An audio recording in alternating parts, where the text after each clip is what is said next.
Another area where we see some big mistakes is within the university retirement plans themselves. So I want to talk about that for a moment as well.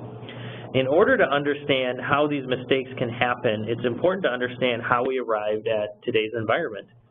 Many, many years ago, most universities offered pensions to their professors when they retired. This was great because it was a defined benefit for the participant, and all of the responsibility was on the back of the university. You were guaranteed a secure income stream for the rest of your life. Then, because these types of defined benefit plans are so expensive to maintain, universities started switching over to defined contribution plans. You can contribute money throughout your career, and when you retire, there is a dollar amount of funds available for your retirement income. When these defined contribution plans first started, they were incredibly simple. There was one vendor, usually TIAA-CREF, and there were two investment options, the guaranteed fund and the CREF stock fund. And most professors chose a 50-50 allocation. What made it even more simple is that upon retirement, you had to take your lump sum of money and exchange it for a lifetime annuity. This was essentially another pension, but it was guaranteed by TIAA and determined by how much you saved, not how long you worked. Professors liked this because the guarantees that they would have in terms of the retirement income, but they didn't like the idea of irrevocably handing their money over to the insurance company. This is money that could no longer transfer on to their children or favorite charities. This was especially true several decades ago when interest rates were very high, and it was possible to get 10% interest on a money market account at the local bank. So the universities changed this requirement, and today you no longer have to annuitize your savings. This brings us to today's environment. We now have many different retirement plan vendors and literally thousands of investment options. Even more important, all of the responsibility is squarely on the back of the participants. The type of retirement income that you will be able to produce will be vastly different than that of your peers based on the decisions that you make throughout your careers, and there are no longer any guarantees to protect you from making a big mistake. Today's system has also created an environment where the vendors are all competing with each other to custody your retirement assets. These vendors are all great companies, and they all have unique strengths when it comes to their products, but sometimes mistakes can happen if you rely solely on one vendor without understanding the strengths and the weaknesses of the others. Scott, maybe you could share with us another example of some mistakes that you've seen when working with professors who weren't taking advantage of the strengths of multiple vendors available to them in the universities. Well, certainly, James, and we see something like this quite often when we begin working with a new client.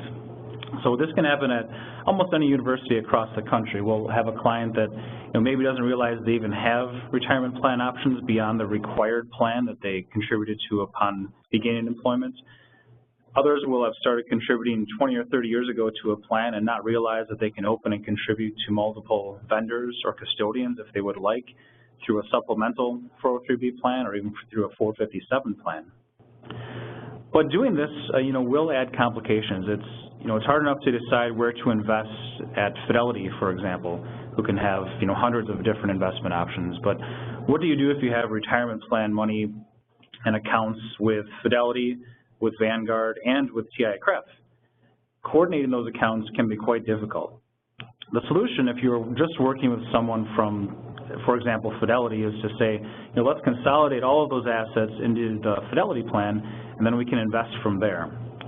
But is that the best solution? By moving from a company like TIAA or another insurance company, for those of you listening at Minnesota, Securian, what you're doing is leaving the option of a guaranteed fixed income behind. Fidelity does not offer a guaranteed minimum account like TIAA or other insurance companies. At the same time, TIAA does not have a strong background in equity investing like Fidelity does, nor are they a low-cost leader like Vanguard. Here's where a fiduciary advisor can step in and help you select and use the best of what is available from each of the various vendors and custodians. I'll wrap this up with a bit of an analogy that hopefully helps. With the recent spring into summer season comes allergies. There are several prescription and over-the-counter drugs out there to provide relief. Think Allegra, Claritin, Zyrtec, or Clarinex. If, for example, you spoke with a pharmaceutical representative for Clarinex, what do you think he or she would recommend for your allergies? I personally once had a terrible reaction to this particular prescription. Thankfully, my doctor now knows this and looks at the whole picture and all of the available options before prescribing or recommending something to me. In a similar way, a fiduciary advisor not only has the ability to choose, but is also bound to recommend the option that is in the best interest of their client. Scott, if you look at today's investing environment, what are maybe some specific mistakes that you could see happen, or some benefits by using more than one of the vendors inside the university plans? Well, I think the biggest thing, especially in the environment that we're in right now, we've talked about interest rates for 3 or 4 years now and the possibility of them increasing. That can have a negative impact on bond values. So something like, I mentioned TI, which has TI traditional, Securian, which has a very similar type of account. Losing the advantage and losing the ability to invest in that if you transfer your assets out of one of those plan options. At the same time, there's other custodians and vendors out there, Vanguard, Fidelity, just to give an example. Making use of the strengths of each one of those custodians and having a coordinated plan can really help you reduce overall market risk. At the same time, increasing the probability of really meeting your retirement income goals in the long term. Scott, it sounds like really what somebody needs to be looking for is someone who's independent of the vendors themselves. That's one way that they can go about combining the strengths of them, as you mentioned.